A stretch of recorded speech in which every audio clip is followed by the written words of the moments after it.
Well, it's been so much fun already. I was moved to share a story that comes from the Jewish tradition, but since the Bible is such a core text for so many, I thought it would be worthwhile sharing this story of transition that helps build my faith and helps me understand some of the contours of what we could be experiencing during times of transition, and how, in fact, it's better to have vulnerable opportunities than to shut down during times of transition, which is, I think, for many of us counterintuitive. So it took me back to the time in my people's history where we were wandering in the wilderness. 40 years, God forbid it should always be that long, but 40 years in the wilderness, and the people had just come through a very foundational time, right? Enslaved in Egypt, just free, passing through the dry land of the Red Sea. The sea opened, and there they were, spit out on the shore. They had achieved freedom. They were trying to build community. So here were these folks who had been scarred by all those years of slavery, and they were thrown together in this place. The word in Hebrew for wilderness is midbar, and it's related to the Hebrew word midaber, which means to speak. So we think of the wilderness as this place that speaks, a lot of voices, right? How do they find the ability to become a community? How do they become a people when they've just been freed and they're surrounded by conditions that, let's just say, are not always very forgiving? The wilderness. They want autonomy because they've been oppressed, right? Think of all the times in our lives when we felt oppressed. What do we want, right? What's the first thing when we leave the house when we're young and we go off? We want to be able to be in control of our destiny. And as ex-slaves, that's what we would expect, right? But they also, having been slaves, are dependent. And who are they dependent upon? Their leader, Moses. Now let's talk just for a minute about Moses. Moses didn't sign up for this job.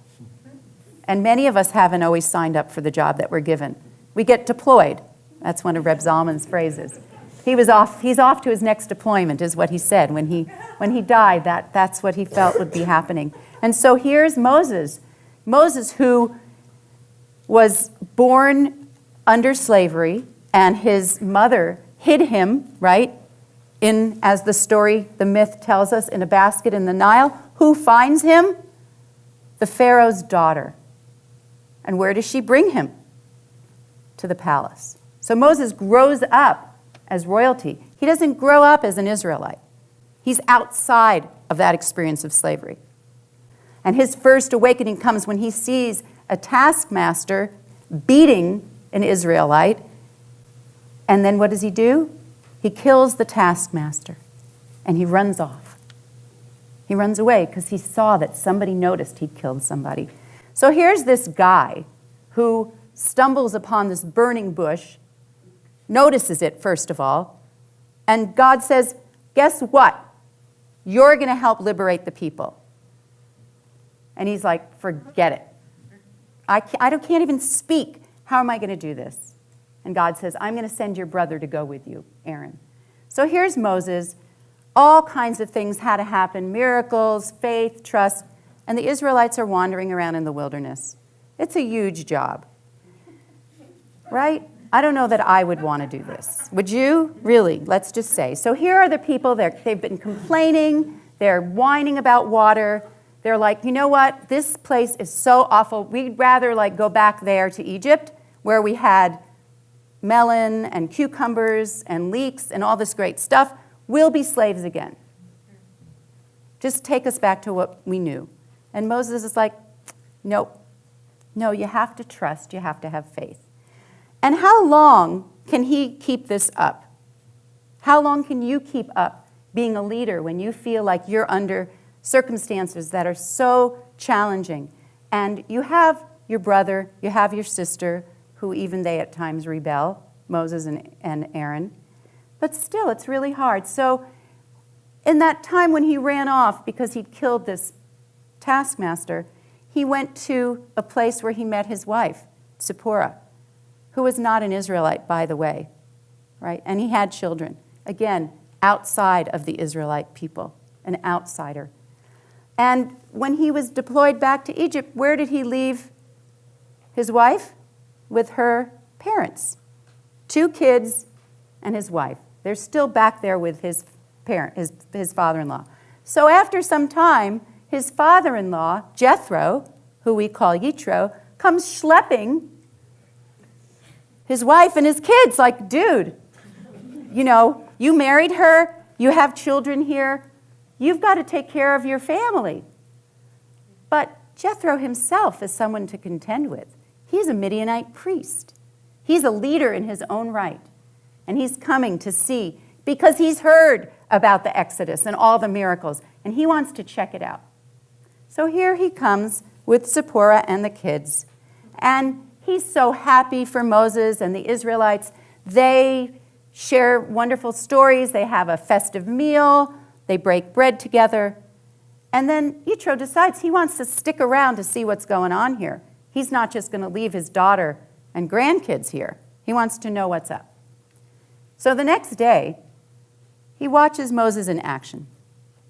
And what he sees is that Moses sits outside the tent, and there's this humongous line of people who come to him for advice, for judgment around situations they can't figure out themselves. He's the leader, right?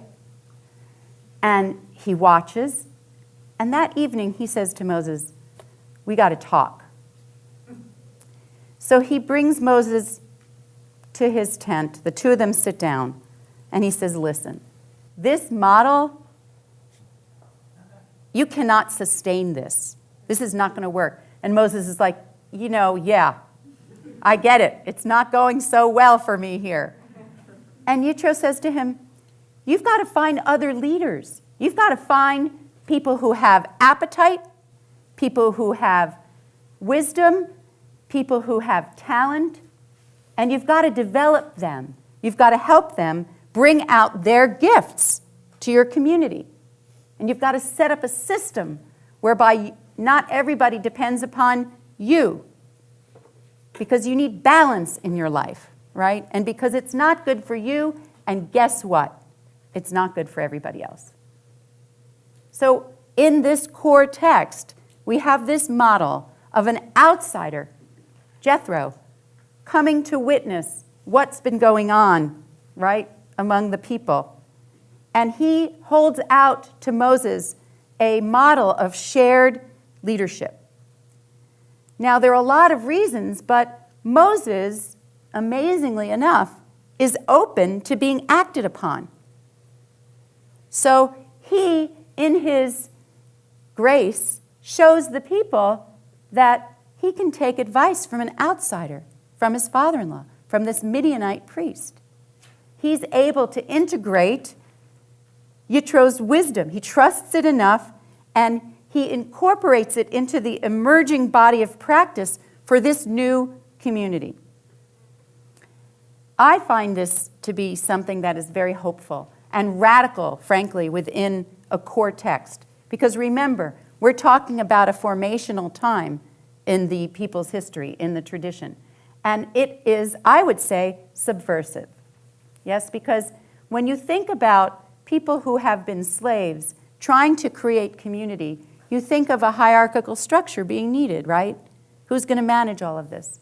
But here's Jethro, and here's Moses saying to us, it's not about one person. It's not about a leader. And when you're in a time of transition, it better not be, right? When you're in a time of, when you're in what we call liminal space, it can't be one person's job to carry this forward.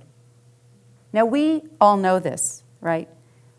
But the question that I'm asking myself, what's working me, is how in a time of transition, as a leader, am I going to be open to the gifts, right, and the wisdom that emerges from the community? How am I going to trust, and what do I need as a leader to be that open Moses? Where I'm not on his level. I'm not claiming that in any way, shape, or form. God forbid.